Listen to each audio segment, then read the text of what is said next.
Alléluia. Je vais rapidement prier avant de commencer. Seigneur, je ne suis qu'un instrument, Seigneur, que tu vas utiliser. Seigneur, fais taire la chair. Que seul ton esprit, Seigneur, prenne le contrôle maintenant, Père. Afin que tu puisses parler à ton peuple, Père, Seigneur Jésus. Seigneur, utilise-moi, Père. Je ne suis qu'un instrument, Père. Et tout cela est rien que pour toi, pour ta gloire, Père. Je ne me glorifie pas moi-même. Je glorifie ton saint nom, Seigneur Jésus. Au nom de Jésus. Amen. Gloire à Jésus. Est-ce que ça va? Vous allez bien? Bon, gloire à Jésus. Alors le titre dans mes messages, c'est « Vous couriez bien, mais qui vous a arrêté ?» Amen. Vous couriez bien, mais qui vous a arrêté? En discutant avec beaucoup de pasteurs, je me suis rendu compte qu'en fin de compte, il y a en ce moment même, il y a très peu de chrétiens qui partent à l'église. Les églises sont de plus en plus vidées en fait. Et en discutant avec les pasteurs, ils ont tous le même problème. Amen. Et je ne comprends pas parce que, vu ce qui se passe en ce moment, on devrait davantage venir auprès de Dieu. On devrait davantage chercher la parole de Dieu. On devrait davantage faire bloc ensemble face à cet environnement, face à tout ce qui se passe en ce moment. Mais il y a beaucoup de chrétiens qui restent à la maison. Et il y a beaucoup de chrétiens qui se disent, mais il y a le coronavirus. Mais ces mêmes chrétiens partent au marché où il y a la foule. Ils se disent, non, je ne peux pas aller à l'église parce qu'il y a le corona. Mais ces mêmes chrétiens partent au marché là où il y a tout le monde. Amen.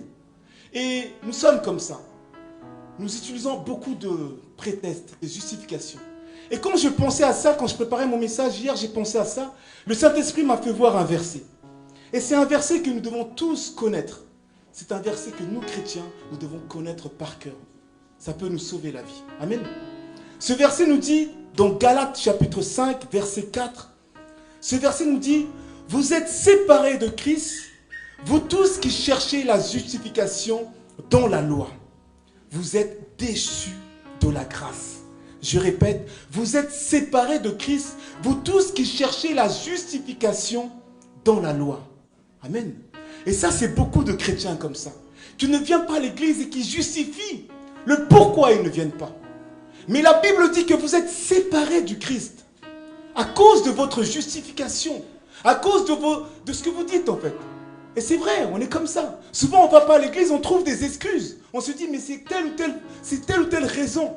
Mais la Bible nous dit qu'à cause de ces justifications, vous êtes séparés de Dieu. Amen. Il y a des fois, il y a des gens qui sont tellement convaincus de ce qu'ils disent. Ils sont tellement convaincus. Ils se disent, non, je ne vais pas parce que je suis convaincu que ma raison est la bonne. Mais la parole de Dieu te dit que tu es séparé du Christ et que la grâce n'est plus avec toi. Ce matin, je parle à quelqu'un ce matin. Je parle à une personne qui a toujours des justifications pour ne pas venir à l'église. Qui a toujours des raisons. Et qui pense que ces raisons sont les bonnes. Sans le savoir, tu es séparé du Christ. Au nom de Jésus, tu es séparé du Christ. Et il y a une personne qui nous rend juste. C'est Jésus. Jésus te rend juste. Jésus justifie pour toi. Alors arrête de te battre à te justifier. Tourne-toi vers Jésus. Sans Jésus, nous ne sommes pas justes. Nous sommes pécheurs. Mais c'est Jésus qui nous rend justes. Arrêtons de nous justifier. Arrêtons de nous convaincre que ce que nous faisons, c'est la bonne chose. Mais soyons remplis du Saint-Esprit. Vous couriez bien, mais qui vous a arrêté? Et ce titre, je l'ai pris dans le livre de Galates, chapitre 5, verset 7, qui dit « Vous couriez bien, qui vous a arrêté pour vous empêcher d'obéir à la vérité? » Vous couriez bien. Je ne sais pas si vous connaissez, il y avait un Guinéen, donc c'est le premier noir à avoir participé aux Jeux Olympiques de natation. Il s'appelait Eric Moussombami. En fait, c'était le premier noir à participer aux Jeux Olympiques de natation. Et je ne sais pas si vous connaissez cette histoire. Quand il a participé à cette nage de 200 mètres, quand il a sauté, il a galéré pour juste à faire le 100 mètres. Mais c'était incroyable. Et les commentateurs commençaient à se moquer de lui. Ils disaient, mais il ne va jamais y arriver, il va se noyer. Tout le monde se moquait de lui. Amen. Et au final, il a réussi à finir la course, mais c'était compliqué pour lui. Et les journalistes sont venus le voir, ils lui ont dit, mais pourquoi pas arrêter, on voit que c'était compliqué pour vous. Et vous savez ce qu'il a répondu? Et vous savez ce qu'il a répondu? Il a dit, mon peuple ne m'a pas envoyé pour être au départ, mais m'a envoyé pour être à l'arrivée. Alléluia. Son peuple l'a envoyé pas pour être au départ, même s'il a galéré. Mon peuple m'a envoyé pour être à l'arrivée. Vous couriez bien. Qui vous a arrêté? Tu prêchais, tu étais zélé, tu allais régulièrement à l'église. Les gens voyaient qu'il y avait une onction chez toi. Qui t'a arrêté? Vous couriez bien. Alléluia. Il y a beaucoup de gens comme ça qui s'arrêtent, qui arrêtent leur course. Et je ne sais pas si c'est le cas pour vous, mais dans mon église, des fois je croise des anciens qui venaient à l'église et qui ne viennent plus. Et quand je discute avec eux, ils me disent, mais oui, je connais cette église. J'étais là au début. Je ne sais pas si vous avez ces frères et sœurs aussi dans votre entourage qui disent, oui, je connais. J'étais là quand c'était BTL, dans l'ancienne salle. Je connais. Je prêchais même. Mais ces gens parlent au passé. Où ils sont maintenant, dans le présent et le futur? Où es-tu? Tu parles au passé.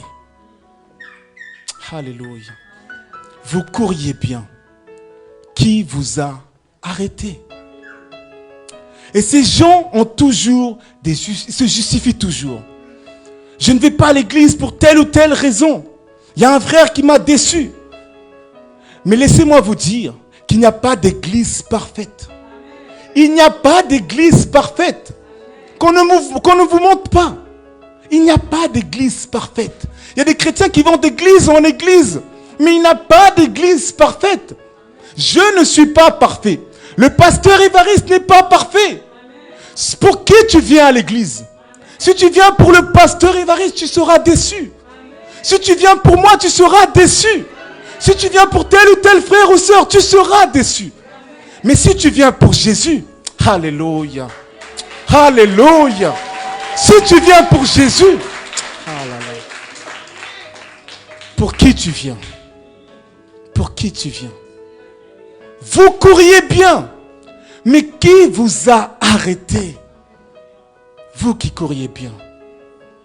Si tu regardes le pasteur Évariste, tu seras par moments déçu. Parce que nous les hommes, nous sommes pécheurs. Mais c'est l'esprit qui est en nous, qui nous rend parfaits. C'est l'esprit qui est dans cette église, qui rend cette église parfaite. Si tu viens avec ta chair, tes propres pensées, tu verras des défauts chez le pasteur. Tu verras des défauts sur telle ou telle sœur ou frère. Ces mêmes défauts vont t'éloigner de l'église. Mais si tu viens pour Jésus, tu verras le Saint-Esprit ici. Et tu verras et tu auras envie de servir. Je parle à tous ces gens qui étaient à l'église et qui ne viennent plus pour telle ou telle raison. Je parle à ces frères et sœurs. Tu couriez bien. Qui t'a arrêté? Alléluia. Vous savez, il y a un verset. Vous savez, toutes les réponses à vos questions se trouvent dans la Bible. Tous vos questionnements se trouvent dans la Bible. Et la Bible nous dit dans Hébreux 10, 25. C'est pas moi qui le dis, c'est la Bible qui le dit. Il dit dans Hébreux 10, chapitre 10, verset 25, la Bible dit, n'abandonnons pas notre assemblée, comme c'est la coutume de quelques-uns, mais exhortons-nous réciproquement, et cela d'autant plus que vous voyez s'approcher le jour. Je répète, n'abandonnons pas notre assemblée, comme c'est la coutume de quelques-uns, mais exhortons-nous réciproquement. N'abandonnons pas notre assemblée. C'est l'apôtre Paul qui le dit aux Hébreux. Il dit, n'abandonnez pas votre assemblée. Et vous savez, la Bible est puissante, parce qu'à cette époque-là, je ne crois pas qu'il y avait énormément de gens qui abandonnaient leur église. Mais la parole de Dieu est la même hier, aujourd'hui et éternellement. Et aujourd'hui même, dans le siècle présent, il y a beaucoup de gens qui abandonnent leur église. Pour telle ou telle raison, ils abandonnent leur église. Et ils arrivent à le justifier. Ils justifient, ils sont persuadés qu'ils sont dans la bonne voie, que c'est la bonne décision à prendre. Mais laisse-moi te dire que tu n'es dans le faux. Laisse-moi te dire que ce n'est pas ce que la Bible dit. La Bible te le répète. Dans Galates 5, 4, il nous le dit. Vous êtes séparés de Christ, vous tous qui justifiez vos actes. En cherchant à te battre, en justifiant tes actes, tu te sépares du corps du Christ. Amen. Alléluia. N'abandonnez pas votre assemblée. Peu importe ce qu'on te fait. Peu importe les circonstances. N'abandonne pas ton assemblée. Tu ne viens pas pour le pasteur ou pour telle ou telle personne. Tu viens pour Dieu. Viens, prêche, viens, adore, loue, prie. Embrasse tes frères et sœurs et rentre chez toi. Mais si tu viens en te disant, mais c'est quoi? Comment ce frère est habillé? Regarde-lui, comment il me regarde. Là, tu seras déçu. Parce que c'est la chair qui te parle. Laisse l'Esprit de Dieu prendre place dans ton cœur. Alléluia. Vous couriez bien. Mais qui vous a arrêté? Vous savez, quand vous êtes athlète, chacun est dans son couloir, n'est-ce pas? Quand tu cours, tu fais le 100 mètres, chacun est dans son couloir. C'est la vérité. Et la Bible dit, vous couriez bien. Mais qui vous a arrêté? Il y a un verset que j'aime beaucoup dans 2 Timothée chapitre 4, verset 7. 2 Timothée chapitre 4, verset 7. L'apôtre Paul dit, j'ai combattu le bon combat. J'ai achevé la course. J'ai gardé la foi. J'ai combattu le bon combat. J'ai achevé la course. J'ai gardé la foi. Alléluia. L'apôtre Paul nous montre que la vie éternelle, que la vie chrétienne n'est pas une marche. C'est une course. La vie chrétienne n'est pas une marche, mon frères et sœurs. Mais la vie chrétienne est une course. L'apôtre Paul dit, vous couriez bien. Il dit, vous couriez bien. Qui vous a arrêté? Je parle ce matin à toutes ces personnes qui pensent que la vie chrétienne est une marche. C'est une course. C'est une course, tu dois courir. Tu dois courir. Et quand vous êtes dans le 100 mètres et que vous êtes dans votre couloir, vous courez vers un but. C'est la vérité. Vous courez vers un but. Et là, ce matin, le Saint-Esprit te dit, toi qui courais bien, qui t'a arrêté? Et quand vous savez, quand vous faites le 100 mètres et que vous arrêtez, vous êtes automatiquement disqualifié. Et vous savez, quand vous êtes dans votre couloir et vous courez, vous ne pouvez pas aller dans le couloir du voisin. Parce qu'en allant dans le couloir du voisin, vous êtes disqualifié. Et il y a beaucoup de chrétiens comme ça, qui sont dans leur couloir, mais ils se focalisent dans le couloir du voisin. Ils regardent ce que fait le voisin. Il y a d'autres chrétiens qui veulent prendre la place. Mais automatiquement, tu es disqualifié. Parce que tu ne vis pas ta vie. Tu vis la vie du voisin. Parce que tu vois que ce voisin-là court plus vite. Ce voisin-là est honoré. Ce voisin-là a telle ou telle responsabilité. Et au lieu de te concentrer sur ton couloir, tu te concentres dans le couloir du voisin. Mais Dieu te dit, je ne te connais pas. Jésus te dira, je ne te connais pas. Tu n'es pas dans ton couloir. Cherche ton couloir. Chacun d'entre nous, nous avons un couloir. Cherche ton couloir. Et cours. Ne marche pas, cours. Cours. Et la Bible dit, j'ai achevé la course. J'ai gardé la foi. Garder la foi n'est pas donné à tout le monde. Garder la foi n'est pas donné à tout le monde. Beaucoup de gens qui prêchaient, qui allaient à l'église, ont perdu la foi. À cause de telle ou telle raison, ils ont perdu la foi. Garder la foi n'est pas donné à tout le monde. Cherche ton couloir et cours. Cours. Alléluia. Vous couriez bien. Qui vous a arrêté? Et vous allez me dire, c'est bien. Courir pourquoi? Nous courons pour la vie éternelle. Nous allons tous connaître la mort. Nous allons tous passer par la mort. Mais si tu cours aujourd'hui, c'est pour la vie après la mort. C'est pour la vie éternelle. Et nous avons tendance à l'oublier. Nous avons tendance à l'oublier. Nous avons une vie éternelle qui nous est promise. Et si nous courons aujourd'hui, c'est pour aller dans cette vie-là. C'est pour saisir la vie éternelle. Amen. Vous couriez bien. Qui vous a arrêté? Alléluia. Qui vous a arrêté? Ma prière ce matin est que tu saches qu'est-ce qui t'arrête. Ma prière ce matin est que tu saches et que tu vois, que le Saint-Esprit te montre ce qui t'arrête. Ce qui t'empêche d'aller de gloire en gloire. Parce que la Bible dit que vous êtes appelés à aller de gloire en gloire. Si tu n'es pas dans la gloire, c'est quelqu'un arrête ta course. Ma prière ce matin, que tu saches qui t'arrête. Qui arrête ta course? Afin de ne plus jamais t'arrêter. Afin de courir vers cette vie éternelle. Vous couriez bien.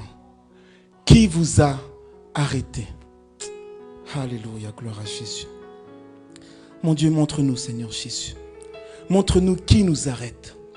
Montre-nous les environnements, les personnes, l'entourage. Montre-nous tout ce qui fait que notre course s'arrête.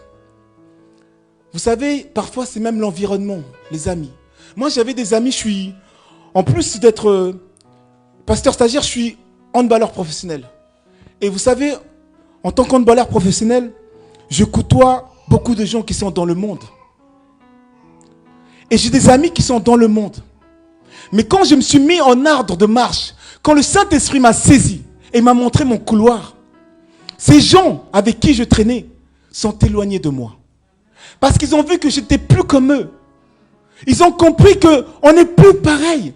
Je n'ai pas eu besoin de leur dire, je suis désolé, je ne peux plus. Je n'ai pas eu besoin. C'est mon comportement qui a fait qu'ils sont éloignés de moi. Tu n'as pas besoin de parler à tes frères et sœurs en disant non. C'est ton comportement qui justifie. Alléluia. Et quand le Saint-Esprit m'a saisi et que j'ai compris mon couloir, ils se sont éloignés de moi. Parfois, c'est l'environnement qui t'empêche d'avancer. Parfois, c'est tes amis qui t'empêchent de courir. La question qu'on doit se poser, est-ce que je suis leader ou est-ce que je suis suiveur? Est-ce que tu es leader ou est-ce que tu es suiveur? Beaucoup de gens disent, moi je suis leader. Ok, tu es leader. Mais quand tu es avec ses amis et que ces amis t'emmènent dans le péché, est-ce que tu es avec eux ou pas? Beaucoup diront, non, je suis avec eux, mais je sais d'où je viens. Je sais que non, je suis chrétien. Ah, mon frère, ma soeur. Donc tu y vas, mais tu sais que tu es chrétien. Ok, très bien, gloire à Dieu. Maintenant, quand toi tu vas à l'église, est-ce que eux ils te suivent? Ah, là il y a un problème. Alléluia. Là il y a un problème. Alléluia, c'est la vérité. Donc la question qu'on doit se poser, est-ce que je suis leader ou est-ce que je suis suiveur? Parce que quand eux ils sont dans le péché, je les suis. Mais comme moi je veux être leader, je viens à l'église, personne ne me suit. Je suis suiveur ou je suis leader? Alléluia. Il n'y a pas de demi-mesure. Tu ne peux pas être au milieu. C'est soit tu es leader, soit tu es suiveur. Mais si tu es leader, tu verras que s'ils veulent être avec toi, ils vont te suivre. S'ils veulent être avec toi, ils vont te suivre.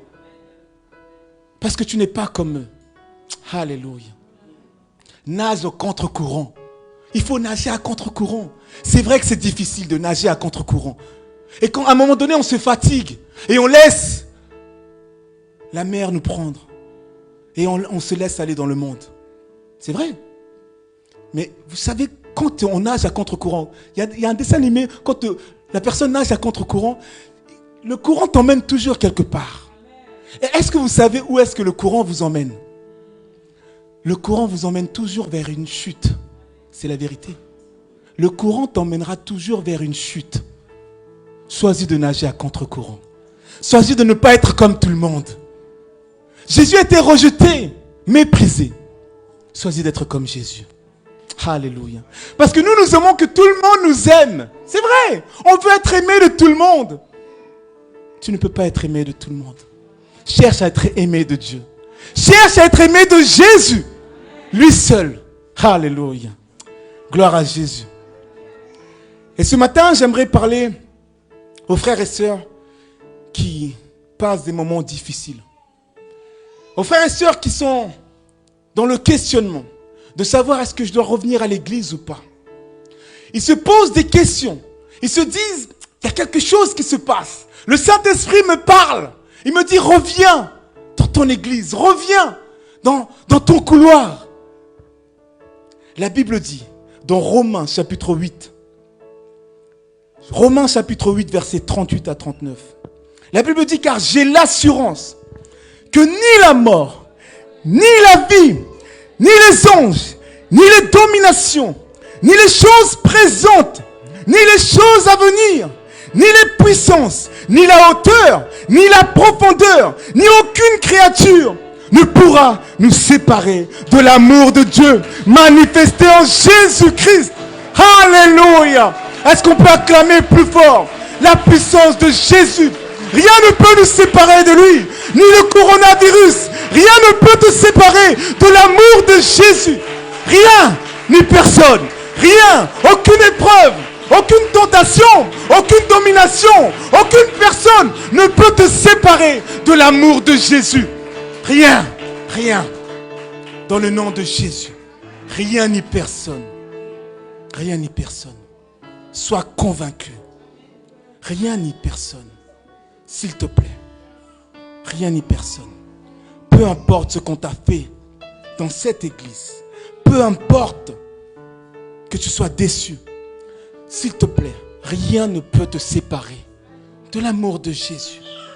Reviens à lui. Reviens à lui. Alléluia. Les temps sont mauvais. Quand vous sortez dehors, vous voyez tout le monde masqué. Il y a quelque chose qui se passe. C'est le temps de se rapprocher de Dieu. C'est le temps d'aller chercher Dieu. C'est le temps d'aller chercher le Saint-Esprit. Qui aurait dit que, il y a 4 ans ou 5 ans, qui aurait dit que tout le monde aurait pas porté des masques? On me l'aurait dit, j'aurais dit, mais qu'est-ce que tu racontes? C'est pas vrai. Tu mens. Il y a quelque chose qui se passe. Le président de la République française a dit,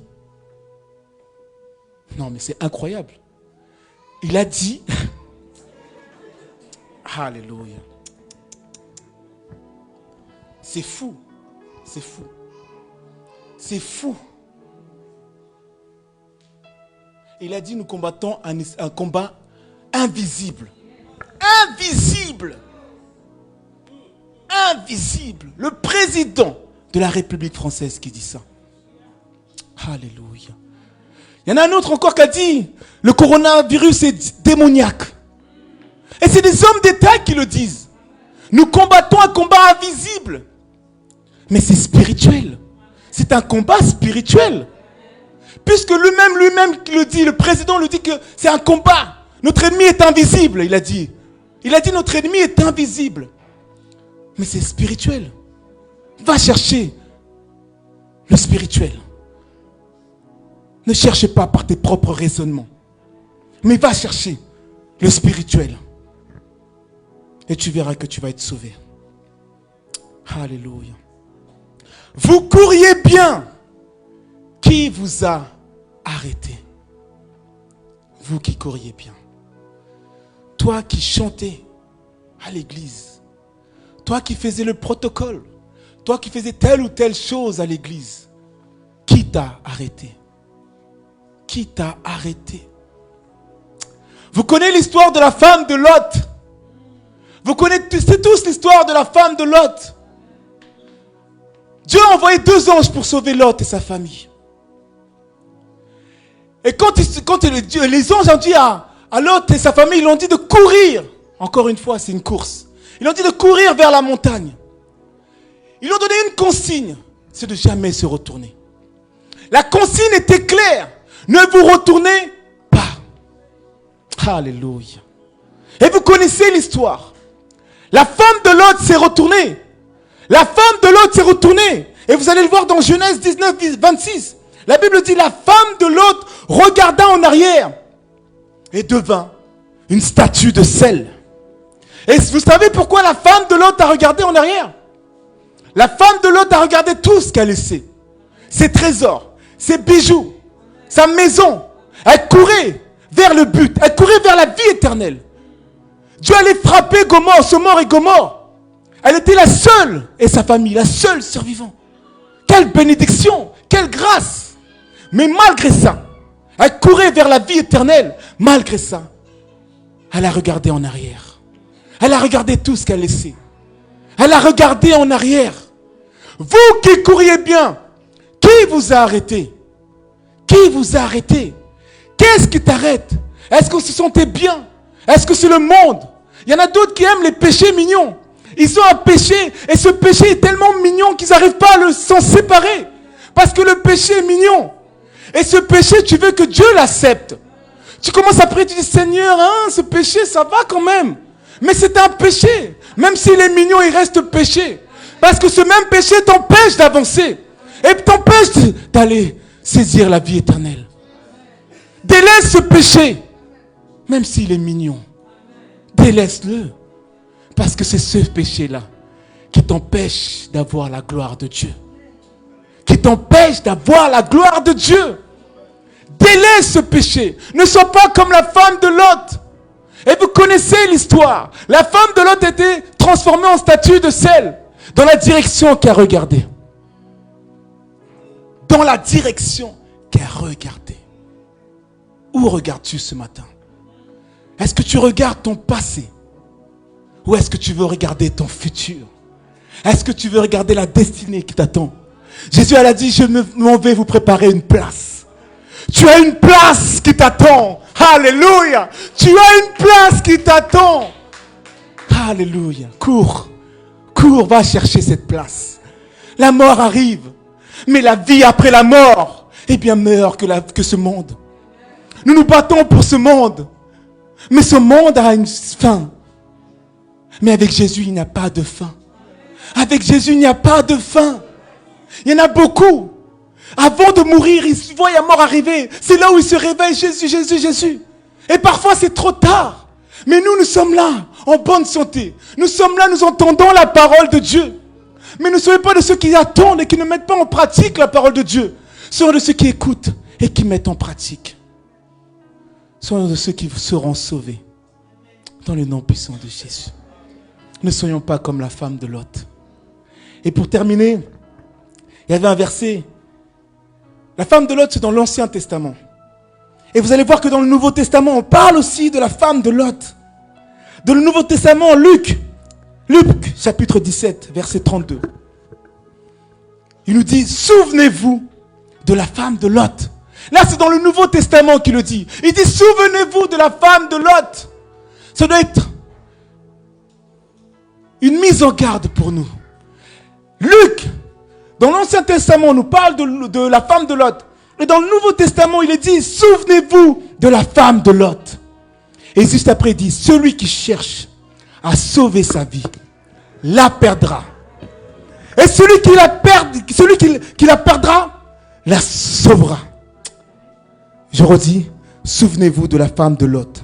Celui qui cherchera à sauver sa vie, la perdra. Et celui qui la perdra, la retrouvera. Au nom de Jésus. Au nom de Jésus. Celui qui cherchera à sauver sa vie, la perdra. Je m'adresse à tous les chrétiens qui ne viennent plus à l'église. À tous les chrétiens qui se disent, oui, il faut que je sauve ma vie. Il y a le corona. Tu n'es pas en train de sauver ta vie, mais tu es en train de perdre ta vie. Mais si tu es prêt à perdre ta vie, tu sauveras ta vie. Alléluia. Tu sauveras ta vie. Si tu es prêt à perdre ta vie pour Jésus. Si tu es prêt à perdre ta vie pour Jésus, tu sauveras ta vie. Ne sois pas de ceux qui veulent sauver leur vie. Mais perds ta vie pour Jésus. Parce que Jésus a perdu sa vie pour toi. Jésus s'est sacrifié sur la croix pour toi. il avait le pouvoir de tout arrêter. Quand on l'a conduit, il avait le pouvoir de tout arrêter. Il a tant souffert, méprisé, rejeté. Pour toi, pour moi. Il a tant souffert. Il avait le pouvoir de dire stop. Mais il est allé jusqu'à là au bout. Pour toi. Il est allé jusqu'au bout pour toi. Il est juste parti jusqu'au bout. Rejeté, méprisé. Et c'est par ces meurtrissures que nous sommes guéris. Il s'est sacrifié pour nous.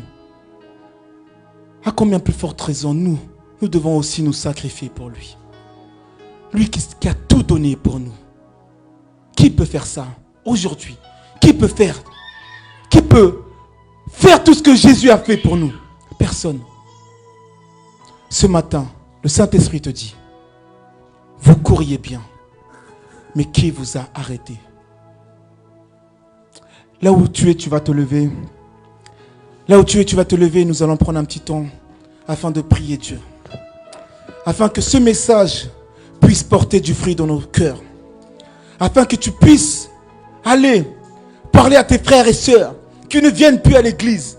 Tes frères et sœurs qui cherchent une église parfaite. Dis-leur que l'homme est imparfait. Mais que Jésus est parfait. L'Esprit de Dieu est parfait. Là où tu es, tu vas examiner ta vie. Tu vas regarder qu'est-ce qui t'arrête. Tu vas regarder l'environnement, ton entourage. Tu vas regarder ce péché mignon. Tu vas regarder toutes ces choses qui arrêtent ta course. Et une fois que tu l'as, une fois que tu as vu cette chose, cet environnement, cette personne, cette épreuve, ce péché qui t'empêche de voir la gloire de Dieu, prends autorité au nom de Jésus. Prends autorité au nom de Jésus. La parole de Dieu dit que je vous donne l'autorité de marcher sur vos ennemis, sur toute domination. Ce matin, prends cette autorité qui vient de Jésus et prends la ferme décision de ne plus t'arrêter. Prends la ferme décision de courir vers la vie éternelle. Je me lie à toi, Seigneur.